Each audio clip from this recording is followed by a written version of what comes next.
True Crime South Africa is published in conjunction with Arena Holdings, publishers of Times Live, Business Live, Sowetan Live, and others. The opinions expressed in this podcast do not necessarily represent the views of Arena Holdings and its affiliates. The sliding door doesn't make a sound as it shifts under his hand. The woman's in her bedroom, already in her pajamas, ready for bed.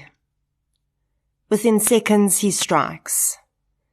The doctor, who will later assess the woman's body, describes the act as a frenzy of violence.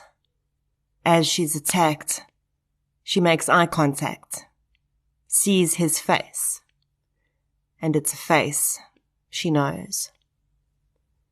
This is True Crime South Africa. I'm Nicole Engelbrecht, and you're listening to episode 105, The Murder of Marike de Klerk.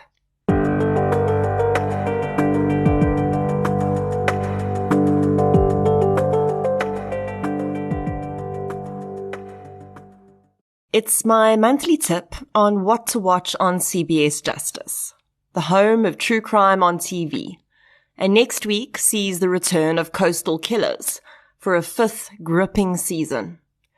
Every weeknight from Monday the 13th of February at 7 p.m, you can enjoy a brand new episode of the CBS Justice original series, exploring the dark undercurrents that swirl around British seaside towns.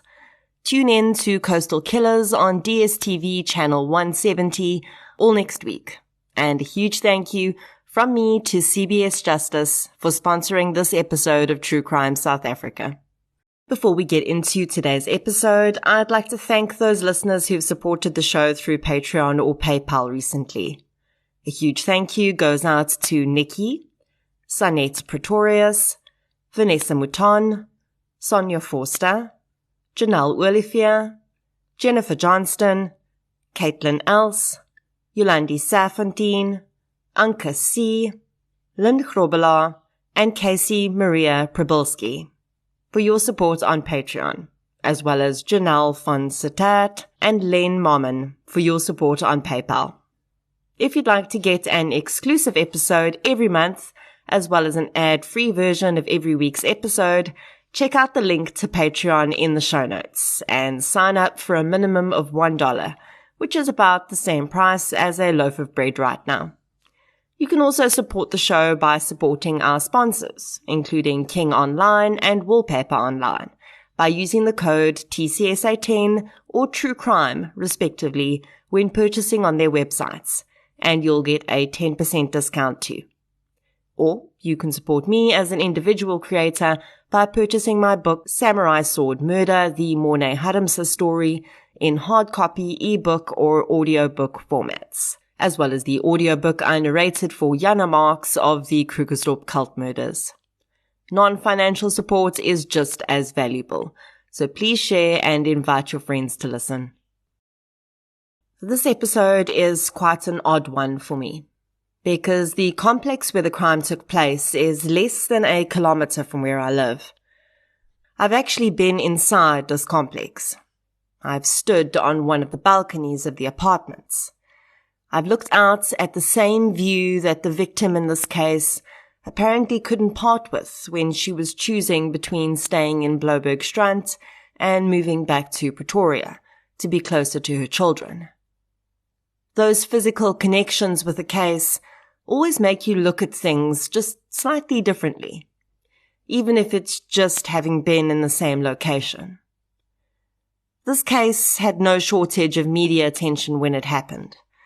The victim was most certainly not what I refer to as an invisible victim.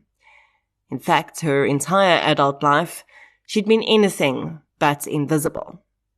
Both she and her husband did not escape controversy during their time in the public eye, and even her death would be mired in it. So why cover this case? Why this victim?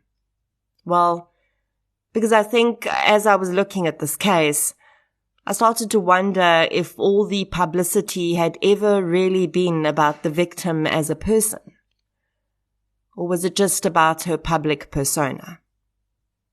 And maybe the real woman the one hidden inside the public persona, really was an invisible victim.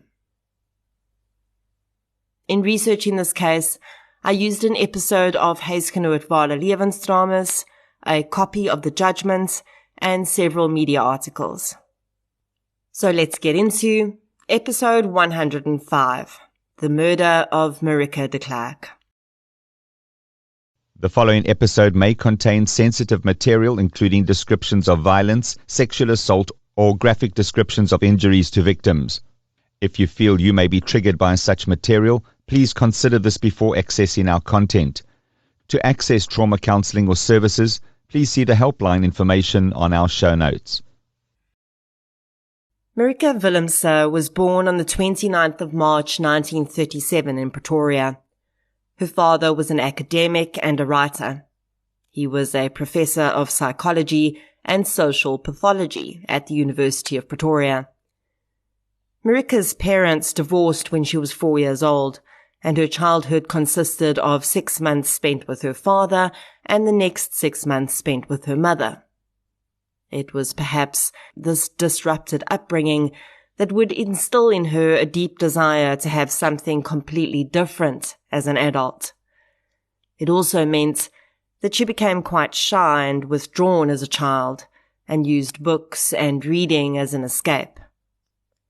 When Marike was 5 years old, her father had her IQ tested, and he told her that she was a very gifted young girl and had a bright future ahead of her. While it's not surprising that an academic would be interested in the intelligence level of their offspring, having something like that told to you at such a young age can set quite a high level of expectation. A high IQ really is not a guarantee of any success in life. It's almost like saying, well, you have this huge collection of colored pencils. There's no doubt you'll be a brilliant artist. Intelligence is only one part, often quite a small part, of what it takes to attain any level of success, no matter how you define that in life. It certainly helps, but I wonder whether knowing that you have a high IQ as a child is really beneficial at all.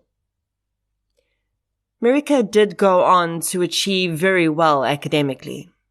After school, she first attended the University of Pretoria and earned a BCom degree, and then in 1958 she moved to the University of Potchefstroom to study teaching. It was at Potch University in that first year that she met her future husband, Frederick Willem de Klerk, also known as FW. Marike would later tell the writer of her biography that she'd immediately fallen deeply in love with FW.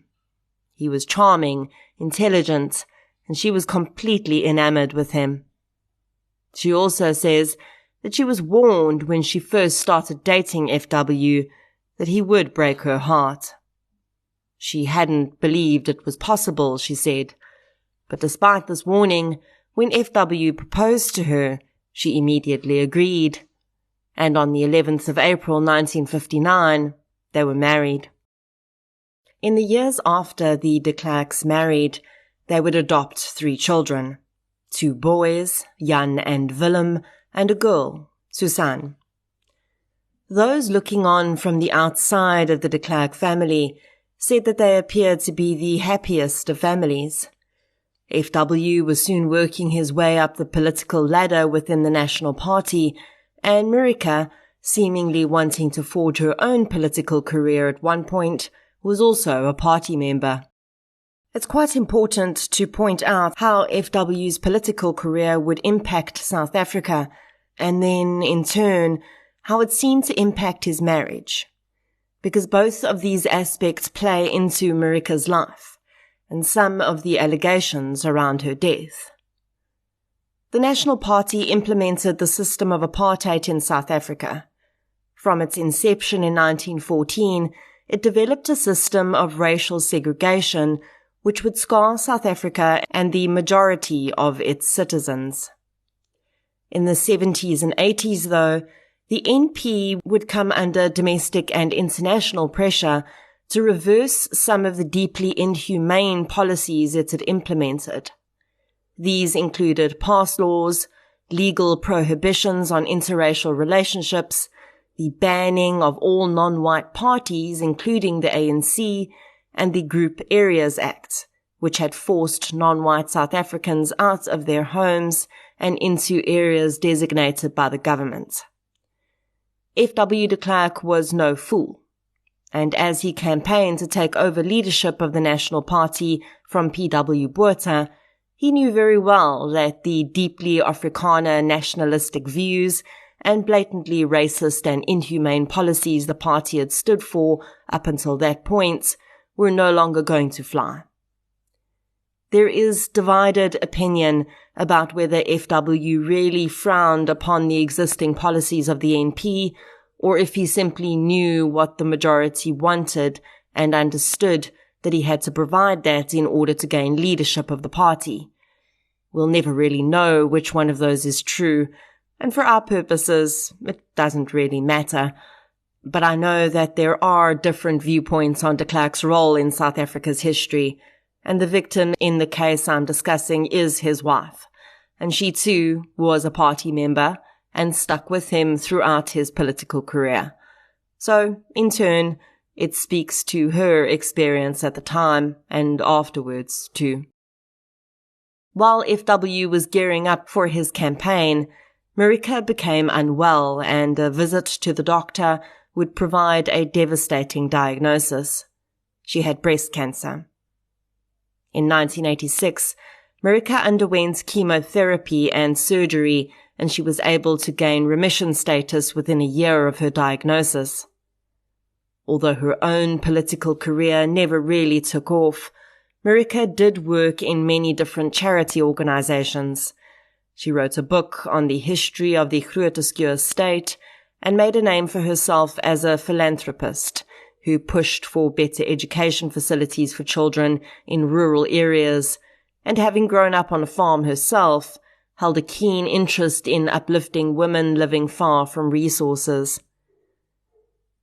By 1989, though, FW had gained enough support to be elected as the leader of the National Party, and Marike would later say that on the day this voting took place within the party chambers, her husband walked outside and told her, "I've been chosen." It took some time for it to sink in that this also meant her husband was now the president of South Africa, and she was the First Lady.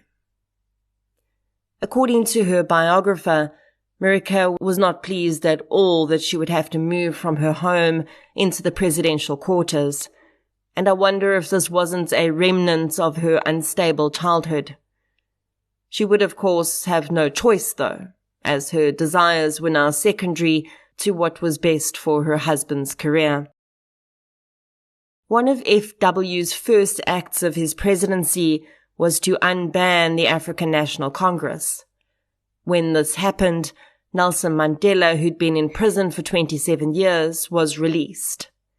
This act would set South Africa on a trajectory to the eventual establishment of a democracy and the complete abolishment of the apartheid system.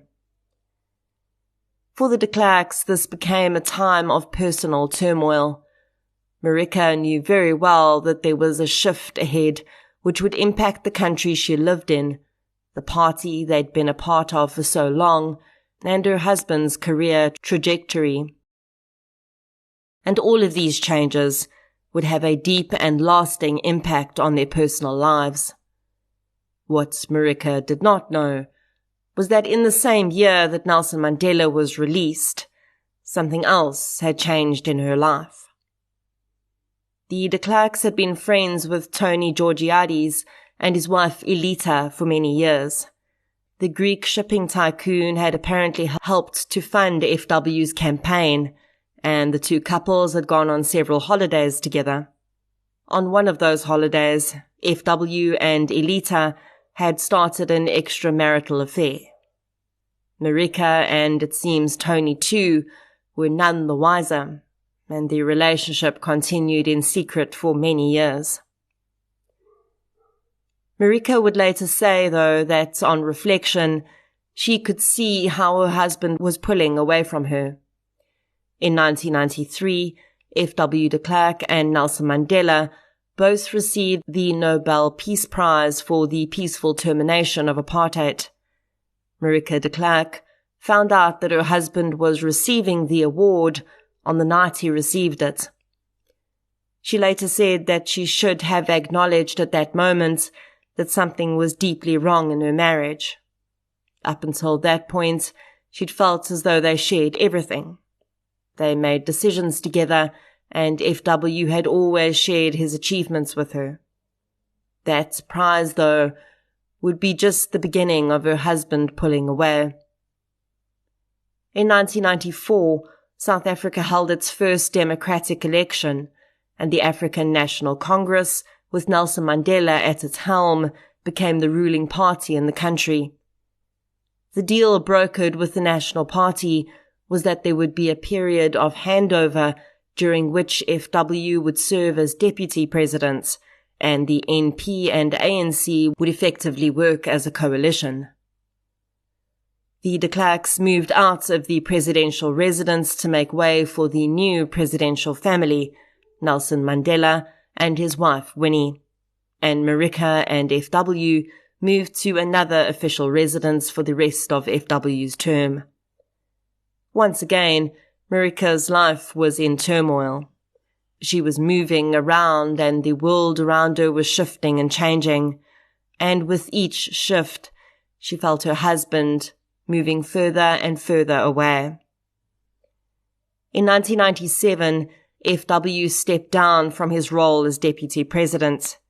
He and Marike moved out the official residence they'd been living in and purchased an apartment in the Dolphin Beach complex in Bloubergstrand. The luxury apartment complex doubles up as holiday accommodation in season, and although vehicle access is restricted, there is foot access from the beach on 3 pathways into the complex. Although the complex is not entirely fenced off from the world, it was heavily guarded, and rotating crews of security guards patrolled to ensure the safety of residents. FW, though, seemed to have planned his exit from his marriage to coincide with his exit from Parliament, because in 1998, the year after he stepped down as deputy president, he stepped down from his role as Marike's husband too. It was then that Marike discovered that her husband had been in a relationship with Elita Georgiades for several years. Although she'd known something was off, Marike was still shocked to her core when FW confessed and asked her for a divorce. She later told her biographer how even though she'd known there was something wrong, she'd never suspected that after 39 years, her husband would have been unfaithful and divorced her. In an instant, Marike de Klerk said she lost the identity she had lived her entire adult life.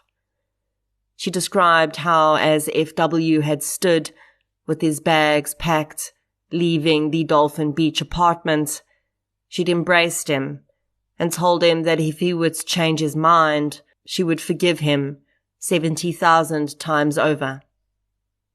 FW had told her not to hold on to hope, because he wasn't coming back. Marike de Klerk found herself in a situation that millions of spouses, both men and women, do all the time. A sudden breakup, an unexpected infidelity, and the end of an age. For many on the receiving end, this is a time of grief, shame, and deep pain. But most get to deal with that on their own terms. That was not the case for Marike de Klerk, though. Her pain was soon the subject of newspaper headlines. FW announced that he and his wife would be divorcing. He confessed his love for the woman he'd been in a relationship with for years, Elita Georgiades, and she too ended her marriage. FW did not hesitate to carry out the divorce after moving out. Within months, The marriage was legally ended, and just a few months after that, he married Elita. Marike's friends say that she was left in freefall.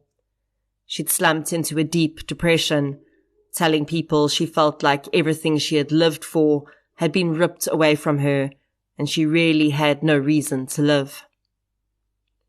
In late 1998, though, that seemed to change.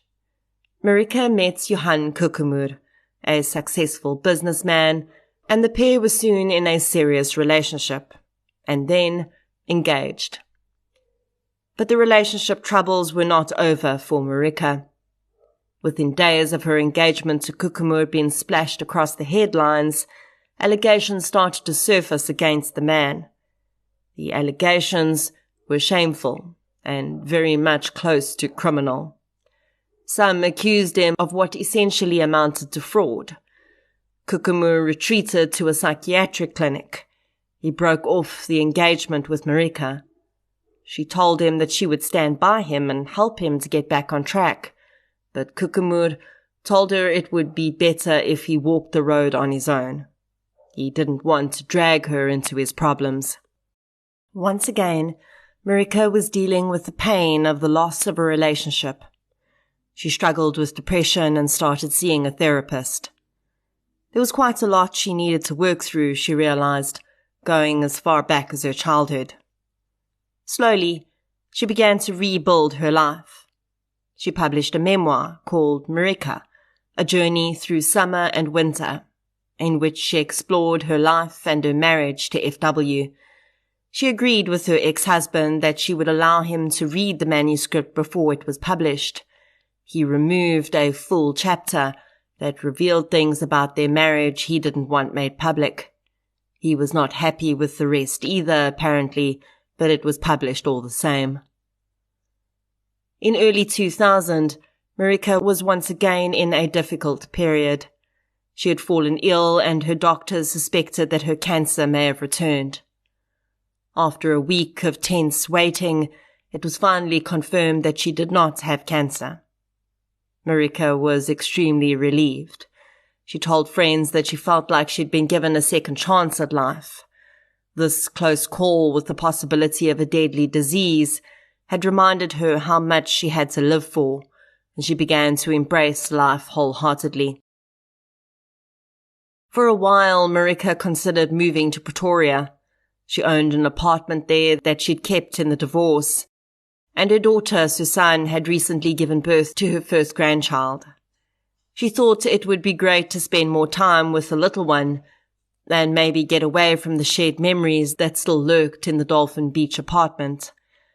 But when she stood on her balcony and gazed out over the beach and the sea beyond, when the sun glittered off the waves in the early morning light, she knew that she could never leave that place. And so, she didn't. Instead, she began to build a social circle and develop some hobbies and pastimes. The irony, she would say to her biographer, was that she'd always been desperate to ensure that she was not just F.W. de Klerk's wife. She'd always wanted to keep her own identity and have a distinct life of her own. But when F.W. had left her, she'd realized that somehow, slowly over the years, she'd slipped into exactly what she'd feared. In committing to her husband and his career, she'd lost herself. So she began to explore the interests she'd pushed down throughout the years. First up was dance. In September 2000, Marike attended the wedding of a friend. There she met John Thebus. The two became friends, and the dance instructor, who worked out of a studio in Milnerton, began to give Marike dance lessons. Sometimes they would be at her home, and occasionally she would go into his studio. Thebus was quite a few years younger than Marike, and it doesn't appear that there was anything romantic between the two. Thebus and Marike were good friends, and she would sometimes cook dinner for him when he came to give her dance lessons at her apartment. They would sip on a glass of wine, and then the dance lesson would begin. This arrangement continued for more than a year, and Marike's friends said that with this hobby and her therapy, she was starting to blossom again. On Saturday, the 1st of December 2001, Marike and John attended a dance event together. John said that the pair parted ways, and he said he'd see Marike on Monday the 3rd for a dance lesson at her home. Marike had an appointment booked to have her nails done on Monday the 3rd as well. On the morning of the 3rd, John Thebus arrived at Dolphin Beach Apartments for the arranged dance lesson with Marike. She did not answer the door. Her cell phone was off, and she was not answering her landline either. He went into the parking garage to see if her car was there, and he said he didn't see it. John assumed that Marike must have had something else to attend to and forgotten their appointment, and he left. Yolanda Wright had been doing Marike's nails for years. She had an appointment with the woman for 1 p.m. on Monday the 3rd. When Marike did not arrive, Yolanda phoned both her cell phone and landline, but there was no answer. Yolanda did think it was strange, because in all the years she'd been seeing Marike, the woman had never missed an appointment. She continued to try to get hold of her for the rest of the day on the 3rd. Then, on the morning of the 4th, when Marike had still not got in touch, Yolanda went to Dolphin Beach. She knocked on Marike's door for several minutes, and then went to the security guard station at the entrance. She spoke with the supervisor on duty and told him the circumstances. The guard checked the vehicle exit records and saw that Marike's vehicle had not left. He went into the basement parking to double-check and found Marike's red Mercedes-Benz there. This first attempt by Wright to get assistance from the security guards ended there. It seemed neither party really wanted to intrude upon Marike's privacy if she was inside and just didn't want to see anyone. Yolanda went back to Marike's apartment and continued to knock. She called through the door to Marike, saying that if she wanted to be left alone, that was fine, but she just wanted to know she was safe.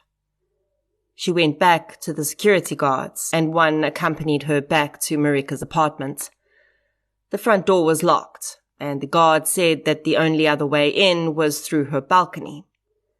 Marike's apartment was on the 2nd floor. The guard attempted to scale the balconies from the ground but was unsuccessful, so he went to get a ladder. Using the ladder, he made it up to Marike's balcony. He found one of the sliding doors on the balcony unlocked, as well as another door leading into the flat from the balcony. The doors were pulled shut, but unlocked, and the security guard entered through the sliding door. He called down to Yolanda to say that the door was open and he was making entry. He opened the door and called inside for Marike, hoping that she would respond. She didn't, so he moved aside the curtain in front of the door and saw that the door led into the bedroom. He stepped inside and immediately saw the body of a woman on the floor of the room. He recognized the woman as Marike de Klerk. He felt for a pulse and didn't find one, so he covered her with the sheets and exited the bedroom. He turned to find that Yolanda had followed him up the ladder and was standing, staring at Marike's covered body in horror. Despite the guard's warning not to look, Yolanda pulled the sheet back. Her screams would alert the downstairs next-door neighbor, who then also climbed the ladder and entered the bedroom. The guard left the two women in the room and went to call police and the complex manager. The first officer to attend the scene found the body of Marike de Klerk on the floor of her bedroom. He immediately told the two women and the security guard to leave the flat. Marike lay on her back.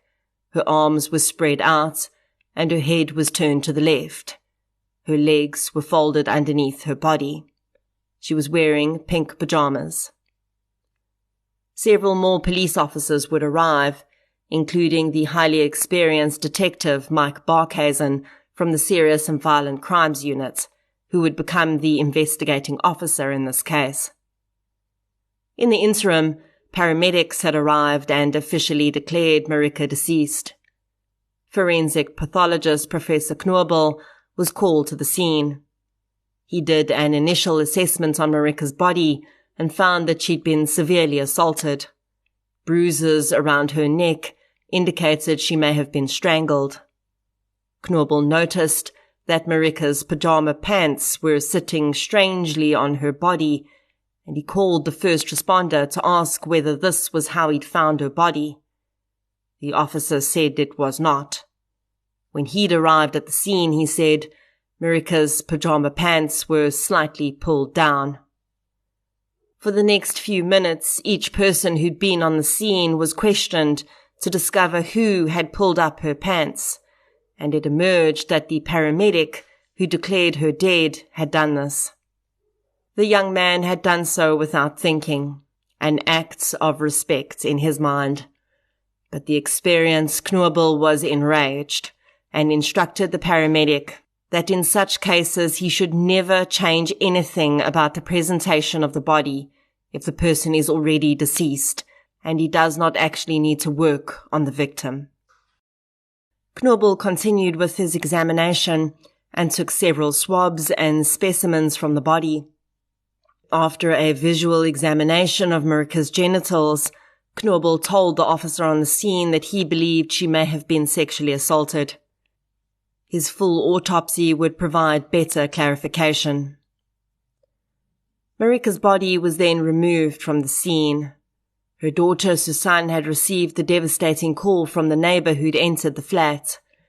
The woman had found Susanne's number next to the phone and called her to break the news.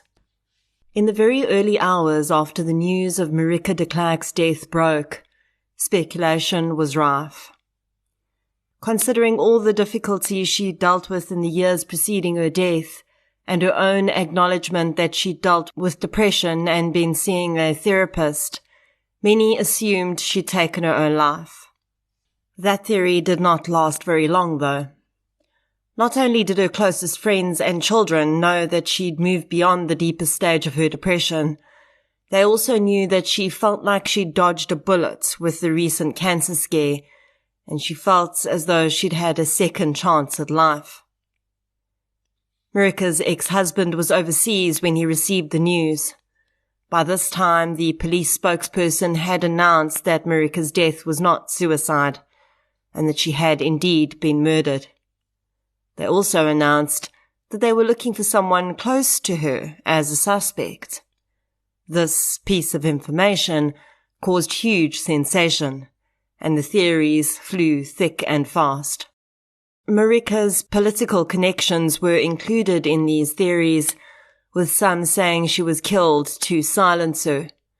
Others claimed that she was involved in or aware of an illegal diamond smuggling operation, and she was going to be going to the police with information.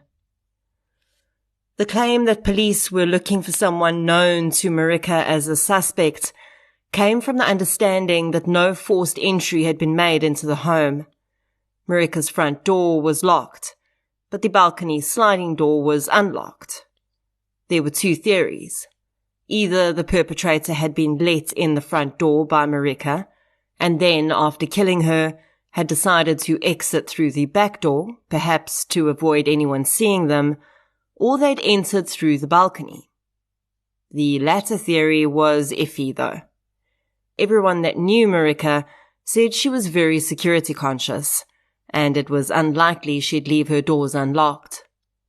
And how would the perpetrator have known that those specific doors were open? The security guard who discovered Marike's body had to use a ladder to get to her apartment. So if someone had entered that way, it meant that they were either far above average athletic climber or they'd used a ladder. The front door entry possibility, with Marike having let them in, left open the possibility that her killer was someone she knew. The balcony door entry meant that it could have been a random intruder. But that random intruder, again, would have had some wild luck to pick the exact apartment with the sliding door being unlocked. They would also have had to get past the regular foot patrols carried out by the security guards at the estate, and if they'd used a ladder, have known where the ladder was kept. The investigation would take several simultaneous routes, but the items missing from Marike's flat would be the key to narrowing down the suspects.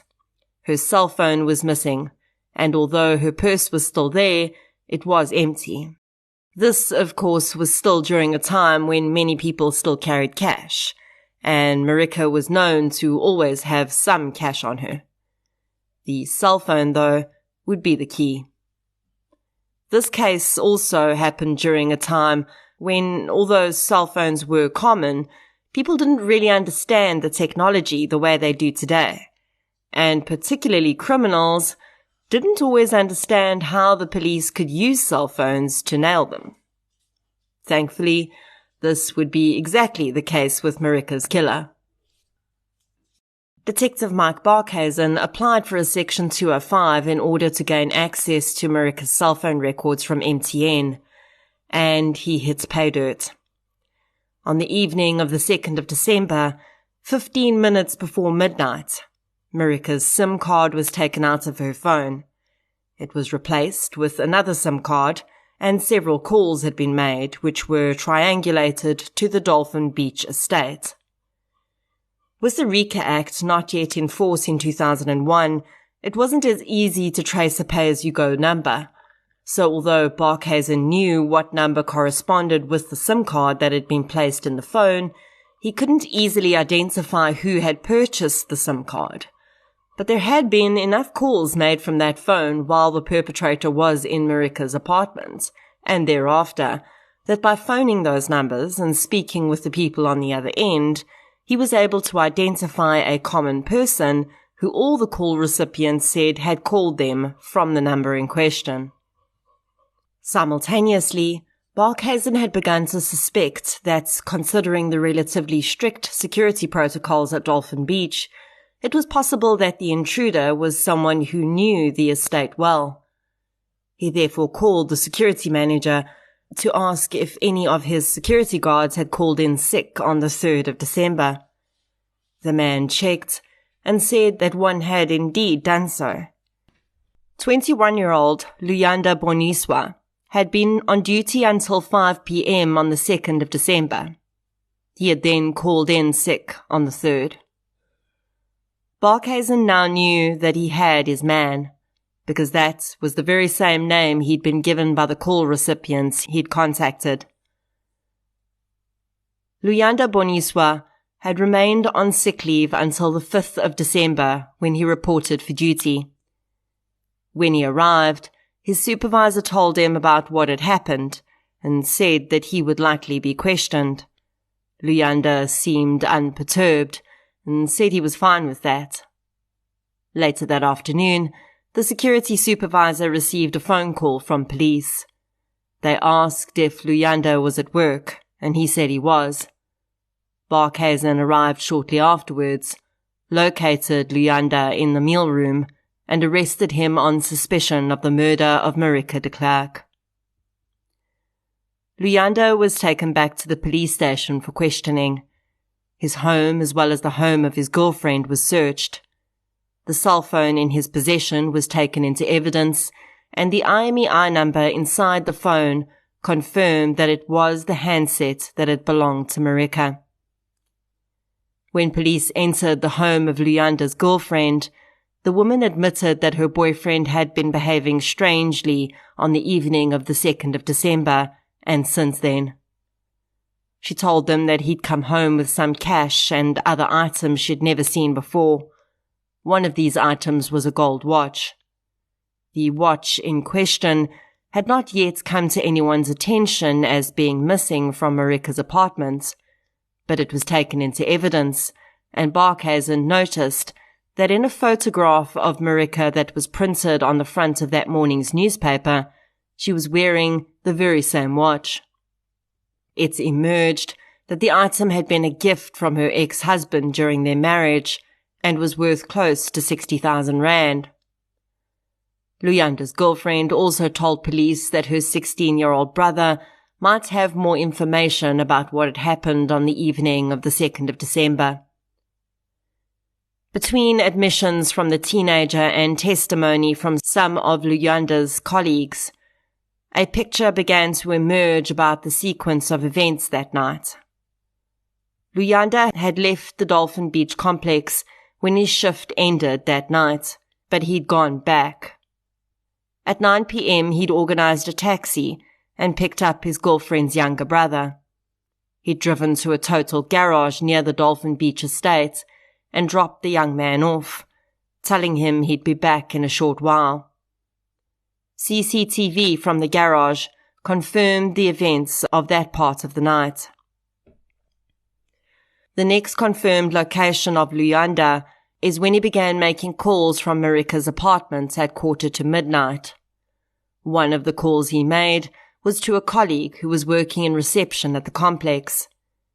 He told the man that his friends had abandoned him in Bloberg and asked if he could use his car to get home. The colleague said no. Luyanda then phoned another colleague who was on security duty that night and told him the same story. He asked him to try and convince the colleague in reception to let him use his car, but the man declined. Luyanda said that he was going to come to the complex to ask the colleague in person. The fellow security guard warned against this, telling Luyanda that their supervisor had made it very clear that guards were not allowed to be on the property when they were not on duty. Not long after, though, Luyanda appeared at the guardhouse and spoke to his colleagues there, and then went to reception and tried to convince his colleague there to hand over his car keys. The man continued to refuse. Now we know that the phone calls that Luyanda made were actually made from Marike's apartment and not from outside the estate as he'd claimed. So it's very clear that after he'd left the teenager at the garage, he'd made his way back to Dolphin Beach, snuck in, and then ended up making the calls from Marike's apartment and from her handset in an attempt to explain why he was at the complex. So what had happened between those 2 points? A piece of evidence found in Marike's apartment would point to exactly when she had died. At 11 p.m. that night, Marike had sent a fax to a friend in Holland. The woman had been diagnosed with breast cancer, and since Marike had lived through her own bout with the disease, she'd written her friend a letter to encourage her and give her some advice. Then, of course, 45 minutes later, the SIM card was removed from her phone. So in that 45-minute gap, Luyanda Boniswa had made entry to Marike de Klerk's apartment, killed her, robbed her, and then started the phone calls. His colleague said that when he appeared at the guardhouse and in reception, he hadn't seemed to be behaving strangely. After several unsuccessful attempts to secure a vehicle, he left on foot at half an hour past midnight. The cameras at the total garage and the testimony of the teenager filled in the rest of the night. Luyanda had arrived at the garage on foot between 1 a.m. and 2 a.m. He had then phoned a taxi service from the garage, and a vehicle had arrived which transported both men back to Khayelitsha. All of this evidence was gathered and collated within days of Marike's murder. Although Luyanda initially denied that he'd been involved in the crime, as the evidence mounted against him, he eventually admitted that he had been there that night, but he hadn't killed her. He would tell police who had done it, though, he said. On the 7th of December, reacting to the information provided in Luyanda's statement, Barkhuizen arrived at the home of John Thebus. Thebus, of course, was Marike's dance instructor and friend. Luyanda had claimed that the man had hired him to help kill and rob Marike de Klerk. Thebus was shocked when police arrived at his home. He'd given a statement to them about his missed appointment and why he'd been at the premises on the 3rd of December. He'd, of course, had no idea that while he'd been knocking on Marike's door, she'd already been lying dead inside her apartment. But Luyanda claimed he did know. Thebus was arrested and taken to the police station. He was questioned and provided a rundown of his movements on the night of the 2nd of December. He also provided fingerprints, DNA, and volunteered to take a lie detector test, which he passed. Thebus's alibi was pretty ironclad. During the time that Marike had been killed, he was at home on the phone with 2 different friends. There was only a 10-minute gap during that time, and that would not have been long enough for him to drive to Dolphin Beach Estate, commit the murder, and drive back home.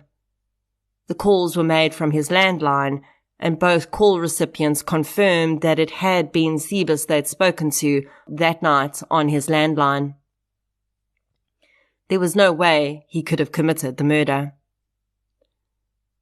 Luyanda Boniswa, it seemed, had recalled John Thebus from his visits to Marike. Perhaps he'd assumed that Thebus and Marike were in a relationship.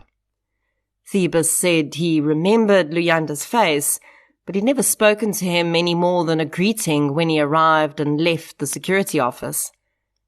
Interestingly, Luyanda seemed to have really thought about this red herring, because Thebus had a standing dance lesson appointment with Marike every Monday. This really makes me wonder how pre-planned this was. Had Luyanda actually purposefully committed the crime on the Sunday night so that he could try to blame Thebus if he was caught? And that seems to indicate something else. Luyanda did not pick a random apartment that night. He had known exactly whose apartment he was going into. He knew Marike lived alone. He knew he could easily overpower her. And perhaps due to who her ex-husband was, he'd also assumed she would have many valuables for him to steal. Professor Knobel's autopsy results would indicate how violent Luyanda's attack on Marike had been. She had been stabbed once in the back, possibly the initial wound, but when this weapon was located, the blade had detached from the handle, so it seems that after that first stab wound, Luyanda had dropped the knife and proceeded to assault Marike with his fists, and then, when she was on the ground, he'd strangled her to death. Many of the bones in her neck were broken, which spoke to the force with which she'd been throttled. The day after John Thebus was taken into custody, cleared and released on that same day, police returned to search the grounds of Dolphin Beach. In the grass, they found 2 yellow gloves, commonly used for cleaning. The gloves had red stains on the outside, which proved to be Marike de Klerk's blood. On the inside, DNA belonging to Luyanda Boniswa was found, but it was combined with other DNA samples. The security supervisor confirmed that the gloves were similar to those issued to security guards in his employ when they took turns to clean the staff ablution facilities. This would explain the mixture of DNA samples inside the gloves, and although it didn't rule out anyone else from having committed the crime, when combined with the other evidence against Luyanda, it only served to strengthen the case against him, especially since he claimed not to have actually killed Marike. This, he claimed, was done by John Thebus, but Thebus's DNA was not a contributor to the mixture in the gloves. In August 2002, the trial of Luyanda Boniswa began before Judge John Klope. Before the trial could truly start in earnest, 3 matters which would form trials within a trial had to be dealt with first. The first was that, just before the start of the trial, the prosecution had added a charge of rape to Luyanda's charge sheet. The defense was protesting this addition as they believed the evidence used to support the charge was insufficient. Professor Knorble testified that he'd immediately believed upon viewing Marike's body for the first time in situ at the crime scene that she had been sexually assaulted in some way. When he'd performed the autopsy, he'd found further evidence to support this. He emphasized that he could not say exactly how Marike had been raped. He also confirmed that another expert witness would testify that they too had viewed the photographs of Marike's autopsy and, without being led, had also come to the conclusion that a sexual assault of some kind had taken place. The judge allowed the charge to be added, but warned the prosecution that they would have to prove the charge. Next up was the matter of Luyanda's confession. The man attempted to claim that the police had essentially forced him to give a false confession by threatening to keep his girlfriend and her 16-year-old brother in custody and charge them for their unwitting roles in the crime. Police denied this. Although they actually could have charged Luyanda's girlfriend for hiding items her boyfriend had given her, they'd never intended to charge her or detain her or her brother, and they'd certainly never threatened Luyanda with this. Barkhuizen testified as to the sequence of events that had led to Luyanda's confession, and it became clear to the judge that it had been the mounting evidence against him that had led Luyanda to confessing, and really, even the details of that confession were in question, because it had been proven that John Thebus had nothing to do with the murder. The last item was one that would cause quite a stir, and I'm going to word this quite carefully because I don't really want to add any fuel to the fire all this time later. Also, at the time, the judge ruled that the details of this portion of the trial could not be reported upon any further, so I'm going to be super careful here. The defense was demanding that a piece of evidence be handed over to them which was alleged to contain physical evidence that proved that someone else may be responsible for the crime. Now, looking at what the evidence was, I think it was a stretch to say that it may prove anything. But it is pretty interesting. And a little bit weird. So the evidence was 3 pieces of carpet that had been cut out of the carpet by police in Marike's flat. That carpet was said to have contained DNA from seminal fluid. The defense wanted the opportunity to test that carpet themselves because they'd heard through the grapevine that the DNA was linked to a person close to Marike. And no, it wasn't FW or Johan Kukumur, both of which could probably be explained away. The prosecution said they were not using the evidence because they didn't believe it had anything to do with the crime. The sample had been used up during their own testing, so it was pointless to give it to the defense. The judge considered both sides and decided that there was no other evidence against the person to whom the defense claimed the DNA belonged, and that person had an alibi. They were therefore not a viable option as a suspect for the crime, and the evidence was a moot point. Finally, with these matters settled, the trial began in earnest. Each of Luyanda's colleagues testified as to what they'd witnessed and their interactions with the man. Barkhuizen, as well as a number of expert witnesses, also testified. Luyanda did not take the stand in his own defense. He actually did not present a defense, which, although he didn't need to, meant that the judge would have no other version to compare against what the prosecution was saying. Luyanda was essentially saying he didn't do it, and that was that.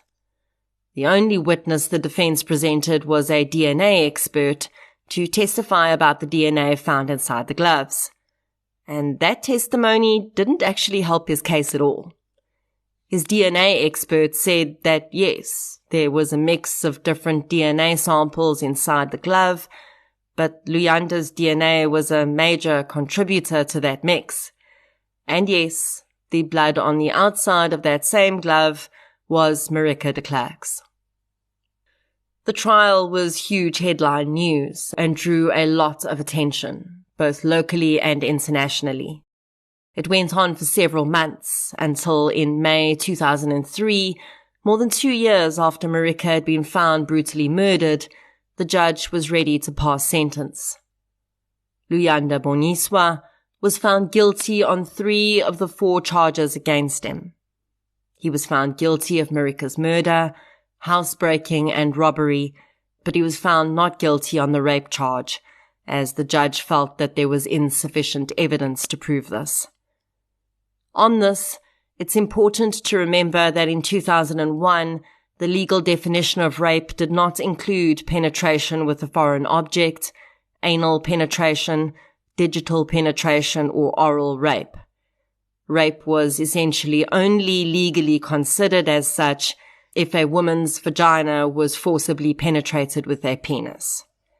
Other forms of sexual assault would have fallen under different crime categories at that time, and perhaps the prosecution would have been more successful with a different charge, but it was not to be. Although this alleged part of the crime would not fall under sentencing, when the judge did hand down his decision about how much time the young man would spend in prison, it seemed to have made little difference. Luyanda Boniswa was handed down 2 life sentences. In the years since Marike de Klerk's murder, her ex-husband has also passed away. Her children have continued to grow their own families and are grateful for the memoir Marike left behind, which is a deep connection to their mother and the life she lived with them.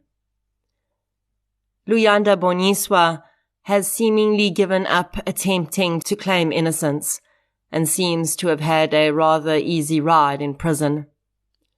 I was quite surprised to find a photograph of Luyanda in his orange prison jumpsuit performing some community service act. In the picture, he's picking up litter, and I'm guessing this was some form of work situation for low to medium security prisoners. I think the most shocking part of the photograph, though, is that Luyanda is on the beach. He's got a piece of litter in his hands. He's about to put it in a bag. In the background is Table Mountain, edged by the blue of the ocean and even bluer Cape Town sky. I could be wrong, but I'm pretty sure it's taken very close to Dolphin Beach. The beautiful view that had kept Marike de Klerk in Bloberg, the one she'd looked out over every morning with gratitude, that had helped her to heal her broken heart many times over, is now the same scene in which the man who killed her, in his garish orange prison attire, smiles broadly into the camera. Luyanda Boniswa has attempted to have parole granted to him on several occasions in the last few years. On each occasion, Marike's children opposed the parole and refused to participate in a victim-offender dialogue. Recently, Luyanda complained that he felt he was being held back from parole due to the declined VOD by the family. This is not really how it works, so there's not much to this claim. A VOD is part of the process, but it's not a requirement to get parole. Luyanda Boniswa claims to be completely rehabilitated. Despite this, we still have no idea why this crime was committed, or, indeed, how far in advance it was premeditated. The way in which he gained access to Marike's apartment still bothers me, because I haven't been able to find anything that explains how he achieved it. From the details available, it seems clear that Luyanda purposefully targeted Marike, likely because he believed she would have significant valuables in her apartment. He seems, at least in my mind, to have planned this right down to the day he chose to do it. At midnight, on the night preceding the standing appointment John Thebus would have had with Marike, before then trying to frame Thebus for masterminding the crime. If he gained access through the balcony, it is possible he used a ladder, but that would have been really risky, because unless he pulled it up onto the balcony after climbing up, which would have been very noisy, the ladder would have stood out there for the entirety of the crime. That would have been a huge red flag to anyone walking past, and Luyanda would have had to have time to break in between the regular patrols he knew his colleagues would be making. And still, even if he did somehow manage to get onto the balcony without being noticed, how did he know that the sliding door would be open? I would be surprised if he'd gained access through the front door, but it's not impossible. Marike was very security conscious, and she was in her pajamas, so I'd find it unlikely she'd open the front door at that time of night. Luyanda may have faked some sort of emergency to get her to unlock, of course, but that too would be a risk, because next-door neighbors could easily have overheard, and the minute she saw that he wasn't in uniform, she would have suspected something. So this remains unanswered, as does the actual motive for this crime. If Luyanda had discovered who Marike was, hearing that she was once the president's wife may have given him the impression that she was very wealthy. And certainly Marike was not struggling financially. I guess it's possible that he just decided she was a good robbery target, and if he'd already thought out who he was going to pin the murder on, he must have already decided whatever he was going to be able to steal would be worth killing her over. It just seems quite arbitrary. But then, perhaps it's just a perfect example of the types of murders that happen in South Africa every single day. People are killed over far less than a phone, 1,000 rand, and a very expensive watch, so maybe this is not that much of a surprise. I did find it interesting how Marike's previous position was regularly brought into this case. In the media, most articles led with the fact that Marike had been murdered, quote, after she had lost her security detail, end quote, when FW divorced her. The implication was clear. Marike had become a victim because she did not have a special security detail her ex-husband continued to enjoy. And maybe, to a certain extent, that is true. But surely it's really neither here nor there in the grand scheme of things. What that tells us is that ordinary South Africans without security details are sitting ducks. But also, it spreads the responsibility from her actual murderer to other people, especially her ex-husband, which, although many may agree FW was many things, I don't know that we can stretch far enough to say that his infidelity murdered his wife. The judgment in this case opens up with a description of the victim. Marike de Klerk, the former First Lady. I found that, firstly, a little unnecessary, but also I wondered what Marike would have thought about that. She was certainly proud of her time alongside her husband, but hadn't she wanted to do everything she could to avoid being just that? Just FW's wife, or former wife? And then in one of the final documents relating to her life and death, this is added as a qualifier. Former First Lady. Marike de Klerk was a lot of things to a lot of people. And I've spoken before about how, in general, we seek out the virtues of the perfect victim. The perfect victim. The one we deem worthy of our sorrow. Is a victim who, in life, has not had a single blight on their record as a human being. They've never told a lie, never held any views others disagree with, never been addicted to anything. They are perfect, worthy, and they don't exist. Have you ever wondered what an episode about your life and death might look like? Would it all be glowing terms and perfect actions? Would every single person I speak to have only good things to say about you? Probably not, right? Yeah, me neither. I went back and forth on whether I was going to cover this case because it dragged me kicking and screaming so far into the political realm, which I try so hard to avoid. But as I'm beginning to realize, the things I once planned to avoid, gangs, organized and political crimes, are intimately wrapped up in almost everything. And maybe, if I claim to want to tell the stories of victims of violent crime in South Africa, I don't get to pick and choose which stories make me uncomfortable. When I look at Marike as a woman, I have deep empathy for what she was going through in the years before her death. She, like many women, had devoted herself so deeply to her husband and children that when those two parts of her lives were no longer relevant, she suddenly realized she had no idea who she was. She had to get to know Marike again, and she was trying to do just that. She was going through therapy, enjoying new hobbies and learning to socialize as a single woman. By all accounts, she was blossoming. And although it undoubtedly would have taken many more years for that to be fully accomplished, her second chance was ripped away. And now, those who loved her can only imagine who she may have become, had her paths not crossed with the killer. Marike de Klerk, rest gently.